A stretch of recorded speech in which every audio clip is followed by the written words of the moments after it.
Hello everyone, welcome to the Mentor Connection webinar. I'm Megan Lafine, Assistant Director of Alumni Relations at the School of Public Health. Thank you to all Mentor Program participants from across the university who are participating in today's webinar. Today's webinar is co-sponsored by the School of Public Health Mentor Program and the University of Minnesota Alumni Association. The support of Alumni Association members makes the use of GoToWebinar possible. Thank you to the UMAA for their partnership. I'd also like to thank the School of Public Health Mentoring Committee for their help with organizing this webinar. Before we get started, I'd like to go over a few items so you know how to participate in today's event. You have joined the presentation listening using your computer's speaker system by default. If you would prefer to listen over the telephone, just select telephone in the audio panel of your GoToWebinar panel and dial-in information will be displayed. If you experience audio difficulties while listening via your computer speakers, this can be caused by having multiple software applications open, which can use up your computer's bandwidth and affect network performance. Listening in on a wireless signal may affect performance as well. Feel free to close any unnecessary applications on your computer. As attendees, you will see a handouts pane in your control panel. Our presenter has uploaded 2 documents. You can click the name of a handout to access it. Your default web browser will automatically launch and open a blank page, and the handout file will automatically start downloading. Attendees can then click the downloaded file to open or save it.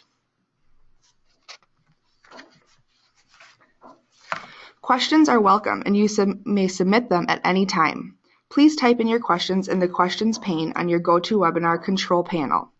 We'll be monitoring them along the way, so please submit your questions, ideas, or tips. This is going to be a fun conversation, and we want to hear from you. Before we get started, we will initiate a poll to find out a little more about who's participating in today's webinar. And now I'd like to introduce our presenter of this webinar, Cheryl Persigal. Cheryl has over 35 years of organizational development, communications, and marketing experience in a wide variety of industries. She has worked as a consultant, facilitator, and executive coach with individual leaders, leadership teams, boards, cross-functional teams, and collegial work groups for the past 20 years. Cheryl brings to her consulting practice a history of helping individuals and groups increase their effectiveness in all aspects of their lives and create healthy work environments where everyone can thrive. Cheryl is certified in many assessment and coaching models, including Myers-Briggs, Gallup StrengthsFinder, and MHS Emotional Intelligence tools. Welcome, Cheryl.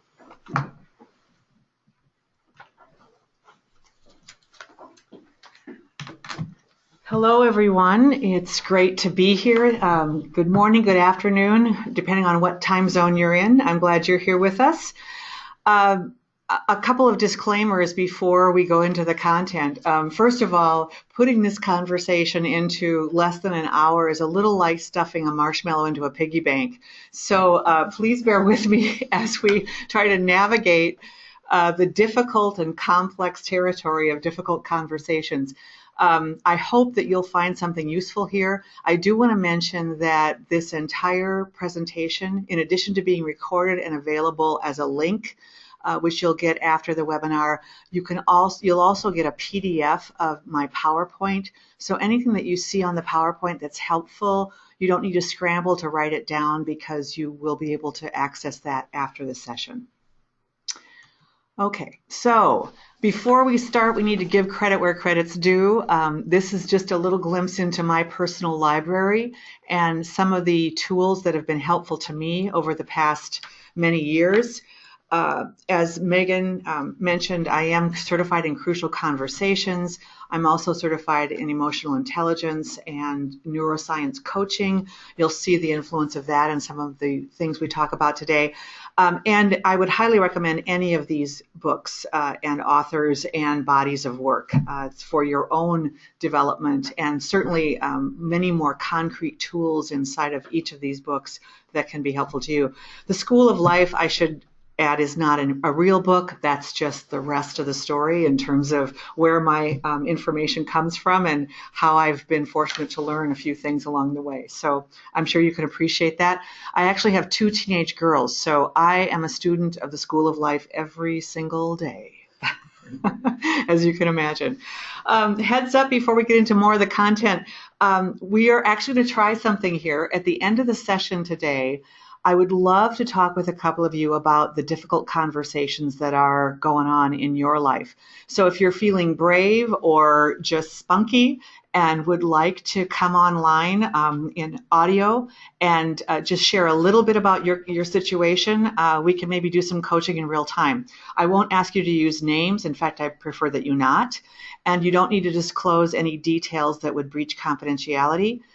We'll use your first name, but not anything else. And we'll see what we can figure out together if we have time for that and if you're willing. So think about that. You don't need to put anything in the chat box now, but later, if it strikes you as something you'd like to do, please be ready and we'll bring up this slide again and ask. All right, so here we are. Please make my life more difficult, said no one ever. So it's not what we want. It's not what we ask for. It's not what we get invitations to do. And here we are in difficult situations and difficult conversations. And then here's the other reality that's important to think about. The measure of success is not whether you have tough problems, but whether you have the same problems you had last year. So we don't ask for these difficulties, and yet we tend to live with them for way too long. Not because we want to, but often because we don't know what to do differently. So today we're going to take a look at what we can do differently. And the place that starts is with me and you. Work on me first. That is the primary lever in any of this work. Many of us tend to think that it's about the other person, and if they would just, if she would just, if he would just, it would all be better. Here's the secret. 80% of the work is personal, meaning it's mine to do. And actually, here's another secret. It's actually 99%, but if I put that on a slide, people would just freak out. So I'm going with 80% and hoping you'll stay with me. And we'll talk about what that means here in a moment. So it might interest you to know that most of the time we navigate the difficult conversations in the following 2 ways. We avoid them or we handle them poorly. And if that's your story, well, welcome to the planet. Actually, Vital Smarts, which is the organization that created the Crucial Conversations model, has done research, and they estimate that as many as 90% of us handle our difficult conversations in this way most of the time. So if this is your story, again, you're in good company. We're just going to acknowledge what is and not have any judgment about that, but go forward with how can we make it different. So I'd like to open up another poll for you and see what we can find out. So when faced with a difficult conversation, I'd like you to indicate which of these is most true. I avoid it, I handle it poorly, or I navigate it like a rock star. We're all friends here. We're all working on something. So answer truthfully, and we'll see what happens. We'll give this a minute. And John, let's see our results. Okay, so most of us avoid it. A slim, margin there of majority, and many handle it poorly. We do our best, we try, and it doesn't go so well. And then we do have a couple of rock stars in our midst. So I am willing and ready to learn from you. That's great. All right, so here we are. We are the stats. We are that majority that tend to not do it so well. So why is this so hard? That's the question. Why is it so hard? Well, one of the answers is because stress makes us stupid. And I say that affectionately, right? This is true of me and you and all of us. And it's not personal. So we get stressed, we get triggered, and our brain power goes down, down, down. And this happens to all of us. Personally, I like the picture up in the right-hand corner of the woman biting her computer. I'm guessing she just got an email from someone that was in all caps. I don't know about you, but those always send me into a special place. So why does this happen? Well, because it is all in our head, or most of it. So we're going to do a little bit of neuroscience digression here and talk about what happens. So we get triggered. Somebody sends us an email. Somebody says something. We hear something about somebody else. We come around the corner. We're walking from the parking lot into the building, and that wash of, fear and trembling comes over us. And that's called an amygdala hijack. So down in our lower brain here, where you see that big glowing purple area, that's where our amygdala is, and that is really our fear center. That's literally a part of our brain that scans for danger, and is always wondering, am I safe? And when that gets triggered, what happens is, without any intention, we go to fight, flight, or freeze. And then to defensiveness or blame, or limited or exaggerated certainty. And it's all about speed. It's not about accuracy. So we have this stress response that happens whether it's real or perceived danger. In fact, if you look on the right-hand side, it says, we are hardwired to defend against real and perceived threats. Our brain processes the threat of a dangerous animal in our path in the same way that we process the threat of our boss walking into the room unannounced. We don't know the difference. A threat is a threat. And what happens is when that gets triggered, if we don't know how to unpack that and step back from it, it goes down a slippery slope called our spinal cord, and all of our brain rushes to our extremities as if we need to physically defend ourselves. So that's the bad news, because we don't usually need to really physically defend ourselves. The really bad news is that means there's very little brain or circulation blood or circulation in the rest of our brain, where we really need the help. So we come by this naturally. This is physiological. This is not personal. It happens to all of us. It's part of our reptilian primal system, and it's something that we probably won't outgrow in any of our lifetimes. So the good news is we know it, we understand it. The question is now, what do we do about it? So here's the good news. The even better news is that we can actually intercept and make other choices. So I talk about the difference between a reaction and a response.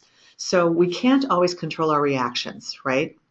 Something happens, we get triggered, our amygdala goes, ah, and then we feel that impulse to fight, flight, freeze. We get defensive or want to blame or run or whatever. That's very real. And if we notice it, if we begin to teach ourselves to watch for it and recognize it not as actual fear, but as information, then we can actually potentially redirect the energy and keep the blood flow where we want it to be, which is in our brain. So the cycle that you see here is the opportunity to take it up through the rest of the brain and get it over to the prefrontal lobes, which is where all the really good stuff is. That's where our highest brain power is. So the opportunity is to notice we feel threatened or unsafe. Notice we're in fight, flight, or freeze, or we'd like to be, because that feels safer. And ask ourselves a question. I wonder why I'm feeling that way. I guess I'm really triggered by that. This is really getting to me. So what's going on? And here's the genius of that. Even if we don't know what to do, even if we're befuddled, even if we can't remember a single intelligent thing about what we should do next, if we ask a question, even of ourselves, it interrupts that trajectory downhill, because a question engages our brain in a different way. A question forces our brain to come online, even if we're just questioning ourselves, right? So we take it up through the limbic system. The first thing we want to know is, am I respected? Right? And that's where we run this through all our filters of self-image and old tapes and our values and our meaning and our coping mechanisms. and we try to understand what's going on here. How do I really feel about it? And we have a chance to notice that we may be bringing old tapes online, right? The ones that aren't always so great and that just, reinforce things that make us feel small or unprepared or afraid. Or we can say, well, there are those tapes. Now what? Now what do I want to think about this? And that will then engage our neocortex, which says, am I interested? Am I curious about what's going on here? Can I begin to create empathy for myself and other people and recognize this situation as two human beings trying to do a dance here, and that maybe there's more to explore? And then finally, we can move into a place of imagination and conscious choice. Now, all of that may take a period of days for us to work our way into. It can happen in moments. The key is to be aware. I think that this is the path that we follow as human beings. This is a path that's available to all of us.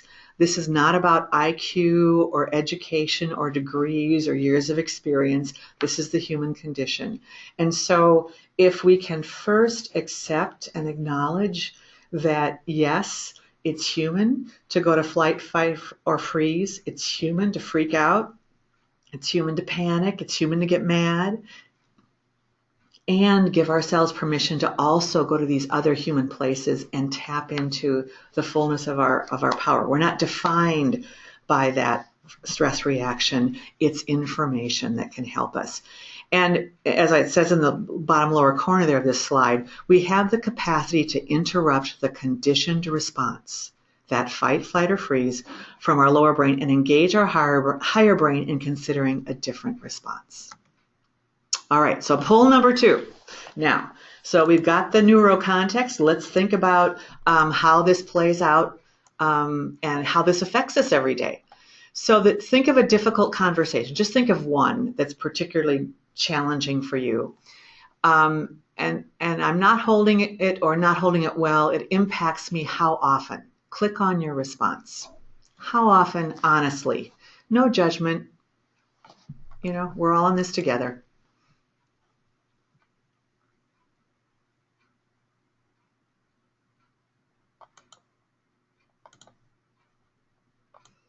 Okay, so there we are. It's often. That's the short answer, right? For most of us, for 80% of us, it's between several times a day and weekly. So this is taking mind share. This is taking energy. This is creating what we call cortisol in our systems, which is the kind of hormone and adrenaline that doesn't help us. And so there's a real toll it takes, and there's a real opportunity to redirect, course correct for very good reasons. And we're in good company. This is what happens because it's difficult to do, and we get stressed. So let's go into talking about what can we do about it. Before we go there, just a simple reminder, 80% of the work is personal, right? This is, if we can just hold on to this and embrace it, like this is the good news. Because on the one hand, we could see this as a burden. On the other hand, we can say, wow, I have a lot more choice and control on this than maybe I thought. Because 80% of the work is really mine. So the question is, what can we do to feel safer before or during a difficult conversation? How do we get there? Well, first, keep in mind, we can't always choose our reaction. We can choose our response, right? So that's our opportunity, is to notice our reaction and then think about ways to choose our response. And how do we choose our response? How do we get from reaction to response? Well, here's one technique that I use. I call it START. So stop, right? Just notice, step back, observe, acknowledge, right? Oh, here I go again. Something's going on. There we go. Take a breath. Now, we all know the pop psychology and the mindfulness and the breathing exercises and all of that. And, regardless of how you feel about that from a maybe experiential or spiritual standpoint, and I happen to believe in it on those terms, From a physiological scientific standpoint, when we take a deep breath, we get more oxygen to our brain. When our brain has more oxygen, it can work in our best interest more effectively. So stop, take a breath, ask a question, right? Even if it's just of myself. I wonder what's going on here. I wonder why that triggered me. Wow, what am I going to do now? Just a question will help bring your brain online. And then the response. So I notice I'm reacting. I'm feeling like I want to go into flight. I want to run away. I want to back off. Now, what else might I want to do? How can I just stay here maybe and stay present? And then take another breath, right? Another deep breath, more oxygen, more brain power. It's all good. Okay. Here's another thing to think about. Another important part of this is to suspend judgment, both about myself and the other person. So usually when we're in a difficult conversation, our reflex is to then look for ways to make it their fault.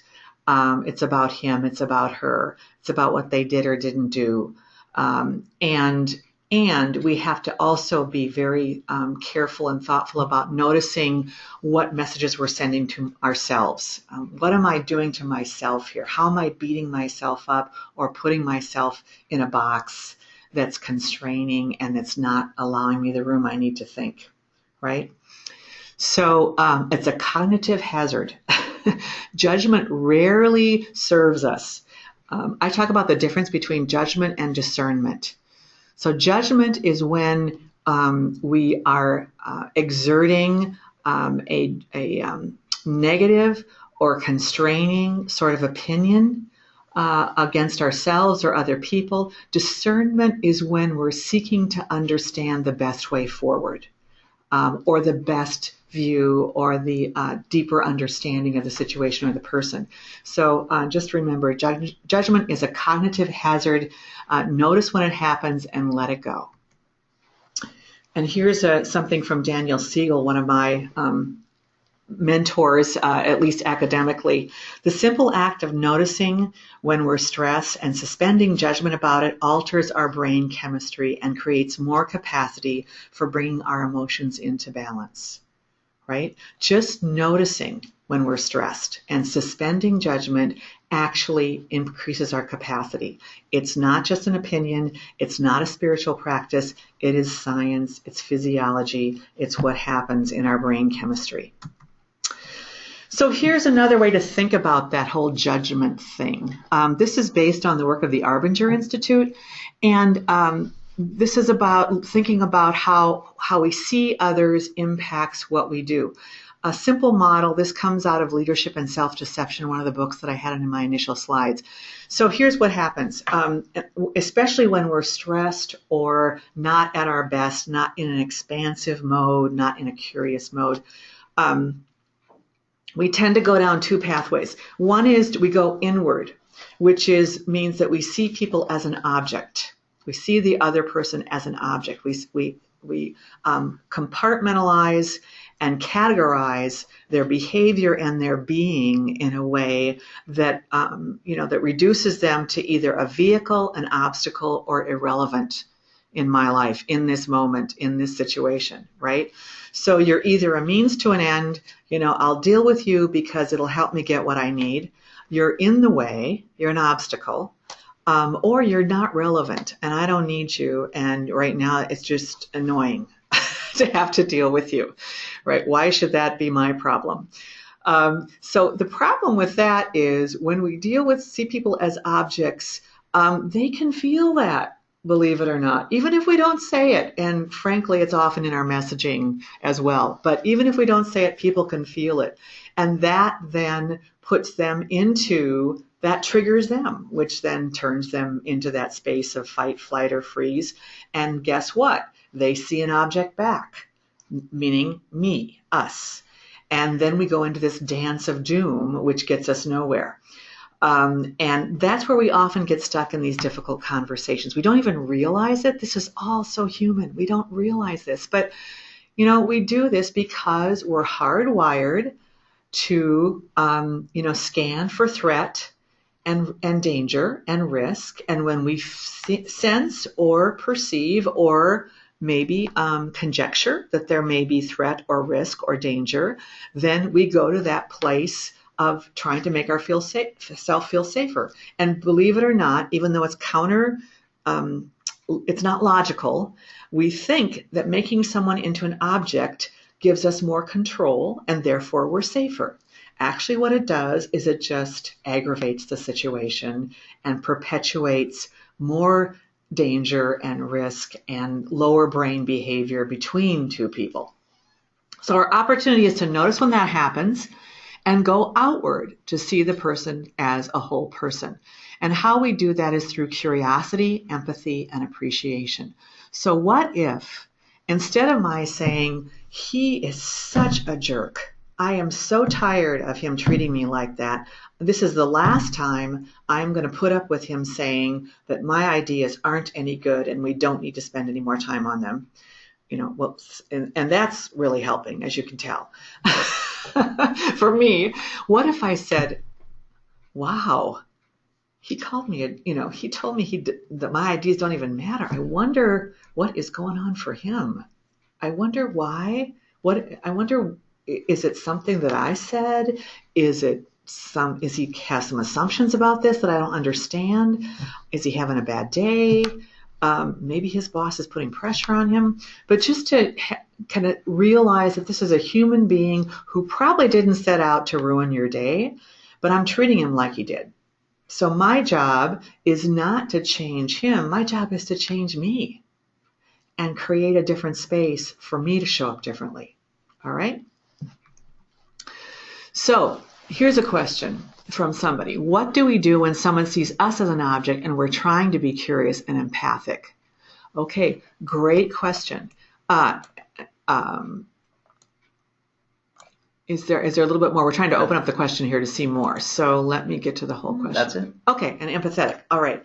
So great question. So what we do is we circle back and try to ask the question in a different way or show up in a different way. One of the things you'll see later, we'll talk about this, is to declare our intention. So sometimes the reason that people put us in a box and make us into an object is because they assume something about our intentions, our agenda, our point of view. And so what can be helpful, in addition to showing empathy and curiosity, is to come forward and say, let me just say, I realize we may have gotten off on the wrong foot, or I realize you may have heard this, or you may have heard me say, what I want you to know is what I really want to do is to figure out how we can work best together. And I apologize for, anything I've said that may have led you to believe that was different, right? So we declare our intentions,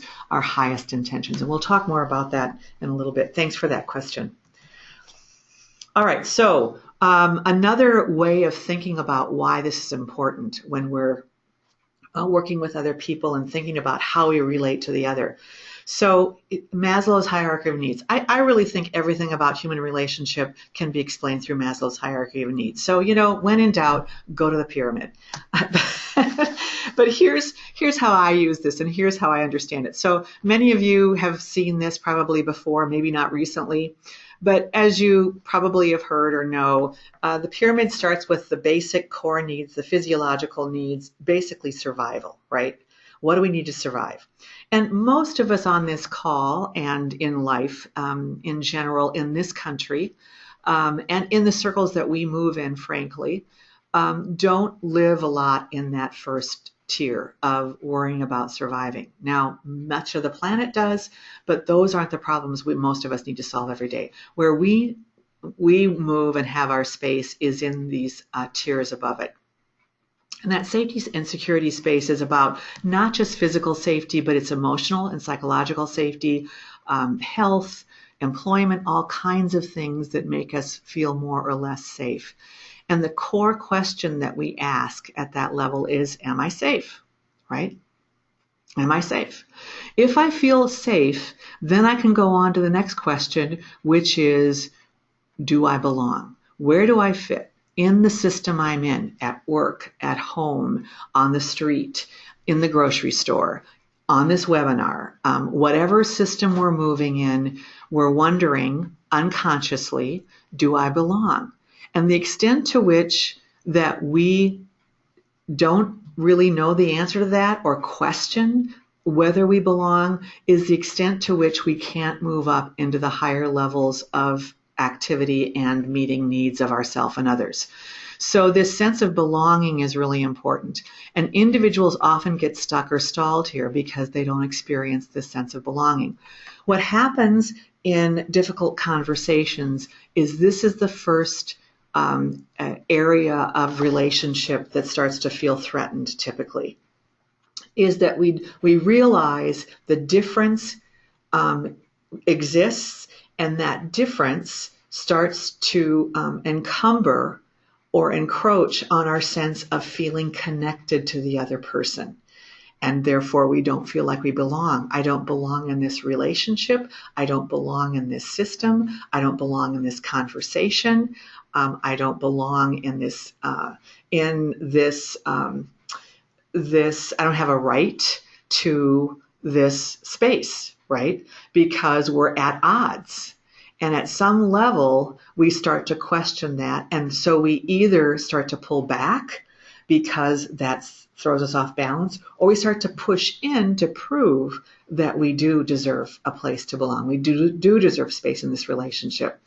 And then the next level is that I matter, that my voice matters. So what happens is we get stuck in this place and we kind of circle in those spaces of questions of do I belong and do I matter when we're in these difficult conversations often. Sometimes those are explicit questions that we're fighting about, but mostly they're underlying questions that we're fighting about or struggling with, or they're our own demons. And I bring this up so that we can acknowledge it around ourselves, because we need to be able to traverse this territory and get balanced and grounded. And it also is a place for us to have empathy for the other person. So a question that I ask myself often as I'm thinking about going into a conversation that I know could be difficult, or I know has been difficult in the past, is to ask myself, do I think she feels like she belongs here? Do I think she feels like she matters? What's the evidence I have? And if I don't, that's probably telling me, if I don't know, then what can I do to help encourage and validate that she does in fact belong, and she can feel safe with me, and that I do care, right? The reason we do this is because extending that empathic energy in that moment makes a huge difference for us and for them. And here's the bonus. Motivation aside, if people get better at these life skills of noticing, of stopping, of asking, of engaging, of extending care, everyone benefits. And our brain doesn't distinguish between being a more empathic colleague and a more empathic father.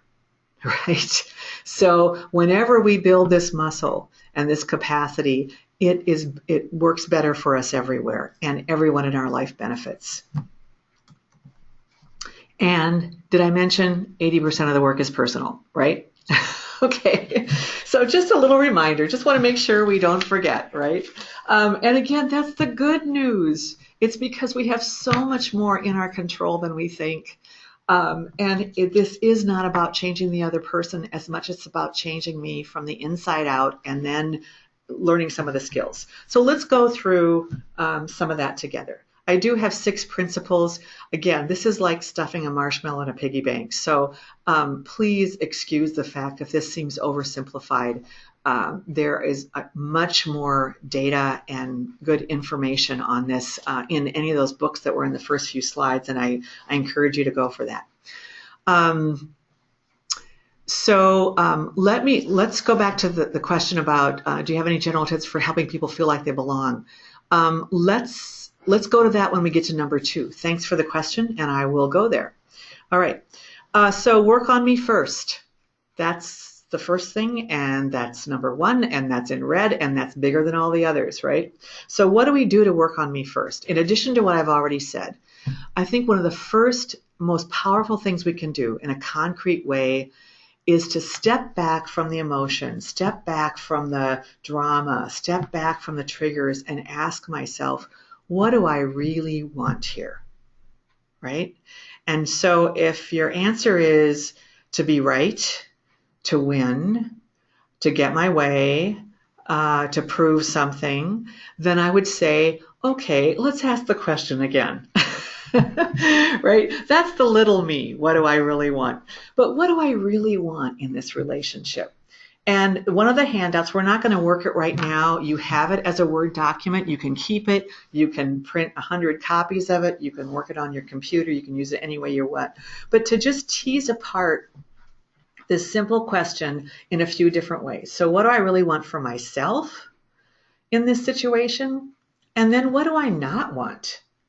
Right? So sometimes we have to really think about, okay, what is the unintended consequence I do not want to have to deal with here because I didn't think about it, right? So for myself, I might say, I really want to be able to speak from my heart. I really want to be able to tell, my side of the story. I really want to be able to talk about what really happened here. What I don't want is to end up coming across as a steamroller, or what I don't want is to be a doormat, or what I don't want is to give up, to talk for a while and then give up because it's too hard or I get scared, right? So and then what do I want for the other person? I want them to be heard. I want them to feel like I really care and am interested in what they have to say. I want them to see me as a potential ally, not an enemy. What I don't want for them is to not sense that I trust them. I don't want them to take this off and run with it. So you get the idea. So this is really about challenging ourselves to get to the highest motivation, our highest intention, so that we can pull ourselves up out of the swirl and the downward spiral together. And that it also then sets the grid in a different way so that we're working on solutions that are much bigger and much more, have much more depth potentially than just fixing something short term. So examine my motives, ask what I really want, and then state that.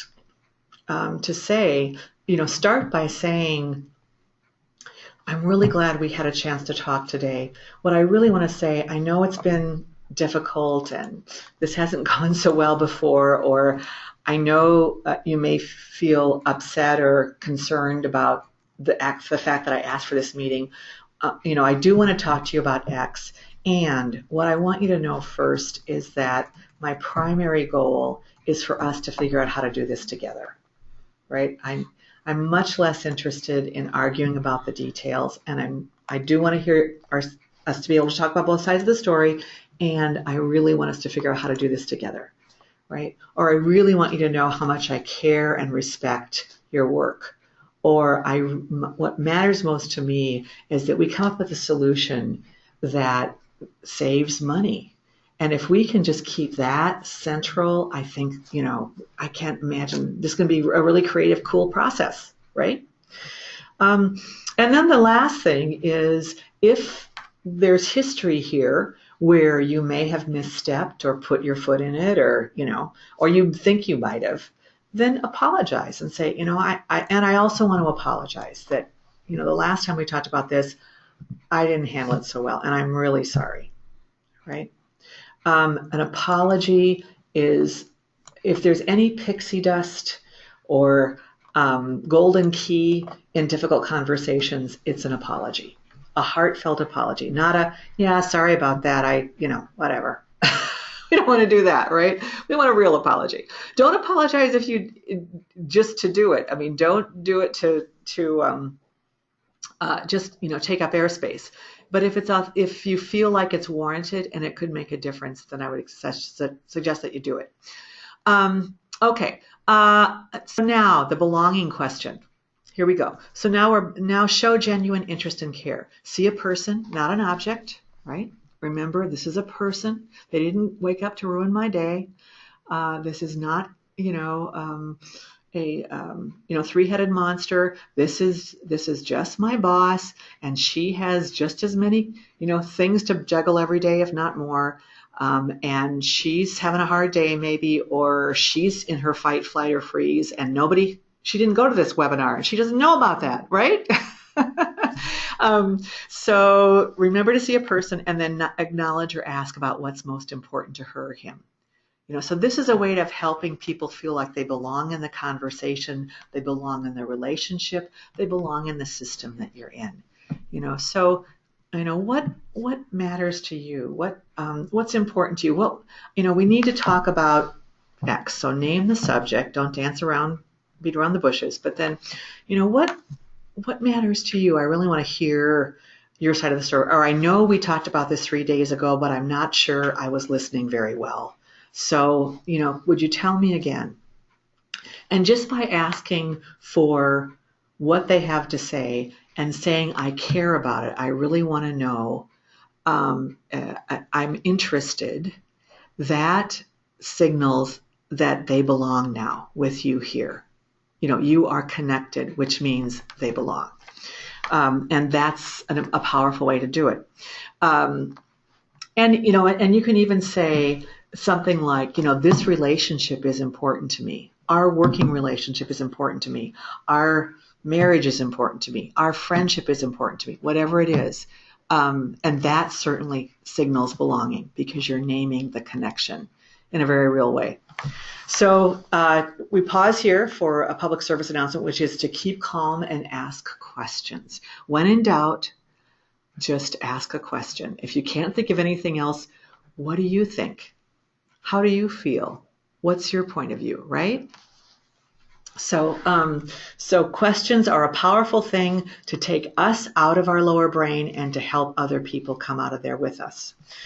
The next thing is to focus on the facts. And this is, one of the things that is not intuitive and that is a powerful lever, especially in difficult conversations, because often the way that we get into that downward spiral and that dance of doom with each other is we get tangled up in our stories, our opinions, our judgments, our versions, and the facts are left way behind somewhere in the distant, on the distant horizon. So when you feel like you've been circling the drain or not getting anywhere, and this is especially true if you feel like you've had the same difficult conversation with someone over and over and over again, it's like same song, 12th verse. One way to step back is to say, okay, how can we focus on the facts? So instead of saying, well, you were so rude when you said, when you did, because you don't respect me, or I don't trust you, or all that. Let's go back to say, okay, so what is it that I said or did that causes you to feel that way? Can you think of an example? If you need to introduce the information, just say to the person,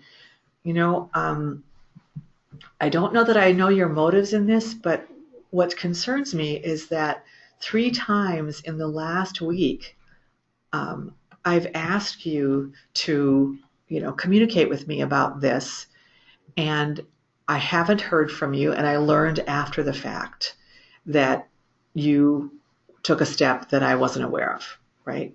So try to get very clear about facts and simple, because and then check it out. What did I tell me if I've got this right? Tell me how that happened and explain to me what's going on, right? So start with the facts, ask for their story. How do you see it? What happened? I see our type got a little bit out of whack here on the screen, and then share your story about what that felt like for you. So be honest about the emotional impact, not with judgment, not with accusation, but simply to say, this is how I felt. When you said you disagreed, I felt humiliated. When you said you can leave now, I felt embarrassed. When you told John that I'm not the right person for the job, I felt, small and, and surprised, whatever that is. And then create space for the rest of the story. What don't we know, right? What don't we know? What else is going on here? What else are you thinking about? What's going on for you? How can I help? So create that space, right? 80% of the work is personal. It still is. We're only on number 3 and it's still personal. So I'm going to go through the rest of these slides and then we'll get to your questions and maybe your examples. So the next principle is to own my part and my needs. Own my part first and then my needs. So state what is mine to own in the situation. And there's another handout here to help you kind of unpack that. I won't go through this. I think it's pretty intuitive, but this is another way in advance of a conversation to kind of sort out what's up for you and help you get to that place of saying, okay, it takes 2 to tango. Here's what I could, take responsibility for, right? And there's always something. There's always something, even when we're at our best. There's, we missed a cue. We could have said a little bit more. We could have stayed a little longer. We could have asked sooner, and just to own that, not as a right or wrong, but as a acknowledging my humanity, which then invites theirs, right? And then go to what I really want. So say again, what I really want is that highest intention, not to win or be right or all those things, but what's the highest intention? And then the last one is to apologize again if you haven't, and forgive him or her even if they haven't apologized, right? It's just that energy gets in the way of so much. Holding on to it doesn't do any of us any good. And letting go is a wonderful, liberating, powerful, brain energizing tool. Staying in that resentment mode, it keeps us in our lower brain, not in our upper brain. So let it go and move on, right? Because it helps us. It helps me. Forget about what it does for them. It helps me, right? And then make new agreements. Right? So then you get to the problem solving. So all this other comes before getting to the plan. Ask, what can I do differently in the future? What are you willing and able to do differently? Look at it in a different way. Start to brainstorm. Check for understanding, right? Will this work for you? Is there anything else you'd like to talk about? And then finally, thank them, right? Say, I'm so glad we talked about this. Let's stay in touch. And then finally, commit to action. So what are we going to do going out of this? It might be set up another meeting. It might be send an email. It might be get on a project and make something happen. And then ask for transparency. If you ever hear me say or do or wonder about me doing this, please come and talk with me about it right away, right? This is not a one and done. I really want to be in this with you together, okay? All right, so we whizzed through those really quickly. Some of you have some questions. Thanks for that. I do want to get into some real-time coaching if we can. So 80% of the work is personal. If you have the courage and the fortitude to sort of be online with me here and bring up a situation that you're maybe dancing with right now. Again, you don't have to reveal names, just kind of what's the context, what's going on, and we can talk together about how you might handle the next conversation. So if you'd like to do that, please just chat into your chat box right now. I have a situation with a coworker, all right, or that I'd like to talk about. Or my neighbor and I are stuck. And again, we don't have to disclose real issues or real situations, real details, just we can talk in general about the dynamics. And if you are volunteering for that, we will try to unmute your microphone, whether you're through a computer speaker or if you're on phone. So.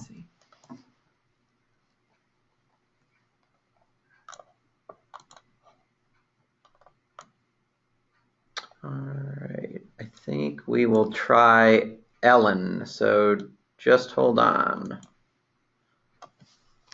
Okay, Ellen, can you hear me? And would you I say hello? can.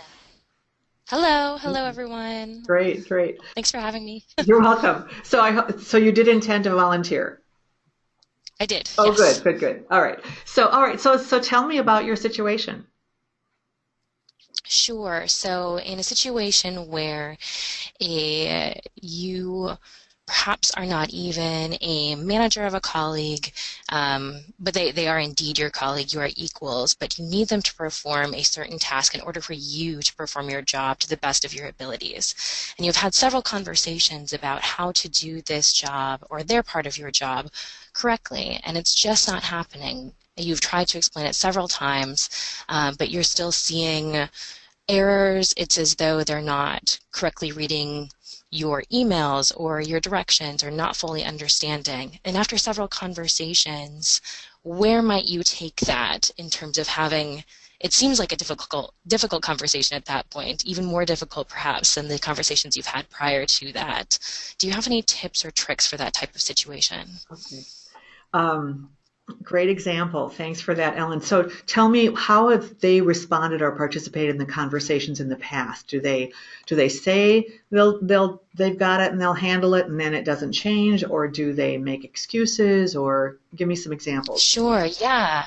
Yeah, they're very receptive and say that they will perform their job the way that you have explained it to them, and then it just doesn't happen or it happens incorrectly. hmm and you're not, do you think it's because they don't understand the direction or because they don't have the skill? Perhaps both. If in the situation, if I had explained it several times, that was an attempt to kind of remedy some communication issues we may have had. So maybe this is looking at me and working on myself, maybe I need to work on that communication. But if after several conversations I'm still seeing the same issues, that becomes very difficult, especially in a position where it's a colleague and you are not managing this person. Right, right. Yeah, that's a tough one where you don't have authority, but you're Mhm. dependent on output and performance. So what I would suggest is to just take a deep breath and go, okay, let's think about doing this differently. What I would say is to go to this person and say, I'd like to talk with you about Project X, and the work that we're doing on that together, right? That we're doing on that together. Mhm. And First of all, what I want you to know is I really appreciate the work you're doing, and I really I want to talk about some ways that it may not be going as well as we both like, and we're running into some challenges or some roadblocks or some problems. But the point of this is that what's most important to me is that we really open up the lines of communication and are helping each other. Right? That's what I really want to do. And I Mhm. realize I may not have done that effectively in the past when I've, given you direction or provided you with information. And so I want to apologize for that and just sort of, start fresh here and take a look at this. And now I'm going to step out of the conversation, Ellen, and say, and then what I would have is a concrete example of something. So if there's a document or Mhm. artifact of some kind, and just say, so I'm wondering if we can look at this document together, because so what I have to tell you is we had this conversation, like 2 weeks ago, and what I think I said was that I'd like you to do X, Y, Z. And you said yes, and I absolutely trust that that's what you want to do. And then I look at the document and I think about what I asked for and I see what you produce, it doesn't match up for me. So I just want to talk a little bit about, how I'm giving direction and how you're interpreting that. And if there's anything else you need from me or someone else, to help you do that, more effectively so that we're both on the same page, literally. Right. Um, so if it's like technically or content wise, that's the issue. That's what I would do with her or him. If it's sloppiness, or it looks like sloppiness, like errors and, bad formatting or something, I would consider something like, okay, so what I'm concerned about is that there are several typos on this page, or this formatting isn't lined up quite right. And I just want to make sure that we're always, putting out our best work. And so I'm wondering, I know that, I'm a stickler for details. I'm not always great in the big picture stuff, or the ideation stuff. And, some people are the opposite, and I'm not sure what's true for you. I'm wondering if it would help for me or someone else to proofread a document like this before you send it out, just so that, we have two eyes on it, and, we can make sure we catch things and help each other. So I'm going to stop there, Ellen, and just ask for your reaction to those ways of going forward. She might have muted herself. Oops, did you mute yourself? Maybe? How about now? Oh, okay. Sorry about that. There we go. All right. Sorry.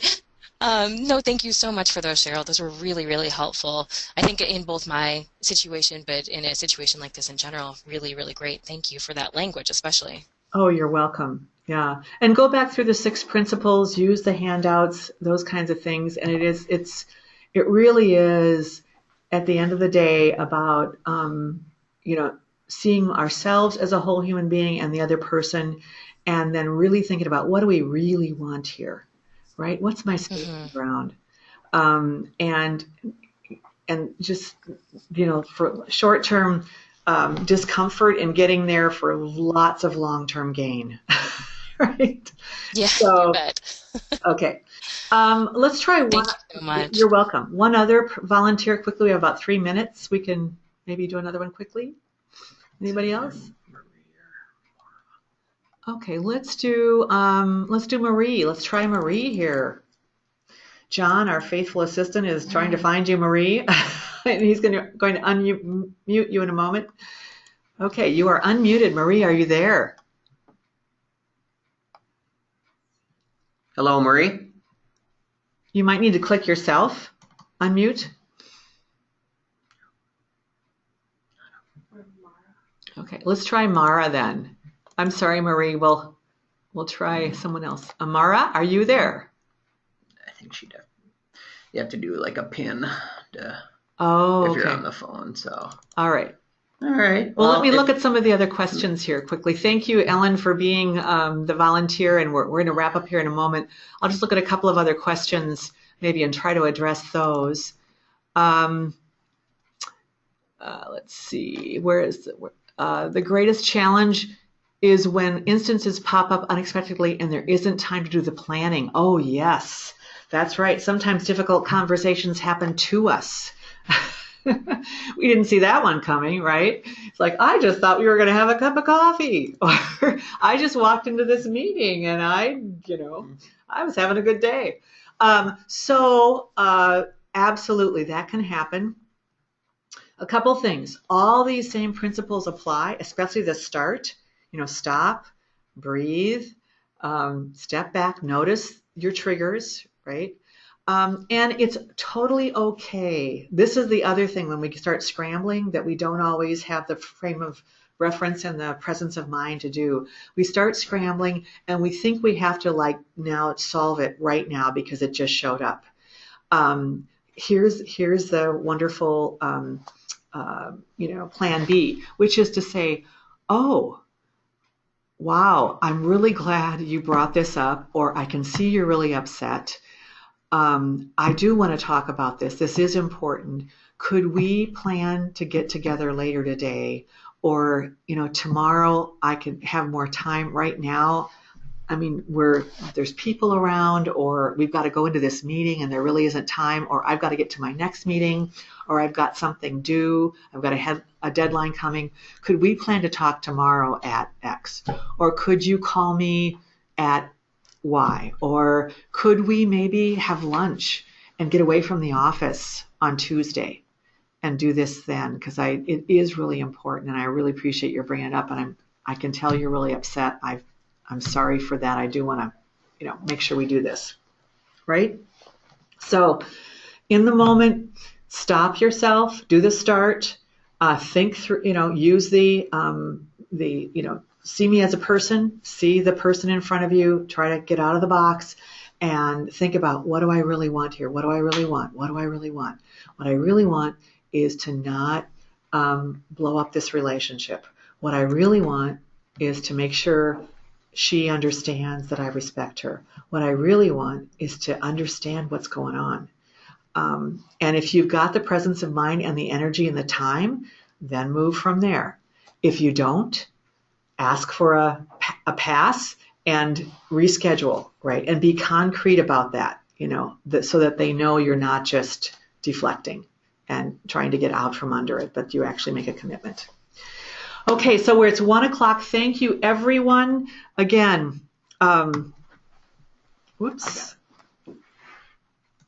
where 80% of the work is personal. You've got this. The last thing I want to leave you with is, at the end of the day, difficult conversations aren't about justice or restitution.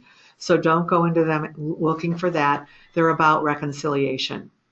And sometimes it's better to be kind than to be right. We don't need to be an intelligent mind that speaks, but a patient heart that listens. That will take us far. Thank you very much, everyone. Again, this will be available as a link. You can hear the whole webinar. John will be sending that out probably this afternoon sometime or tomorrow. In a couple of days. I correct myself, in a couple of days. And my PDF will be with that. So if you want to go back and look at the slides more slowly, you can certainly do that. Thank you for all you're doing to make the world a better place, one conversation at a time, and have a great Monday. Take care.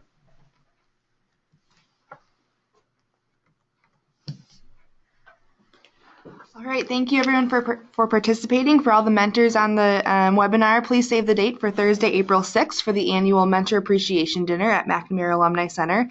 And if you're interested in hearing more talks or participating in virtual networking events, please head to the UMAA website, umnalumni.org, to find more sessions just like this. And thank you so much, Cheryl, for your time. Thanks for participating, everyone. Have a great week.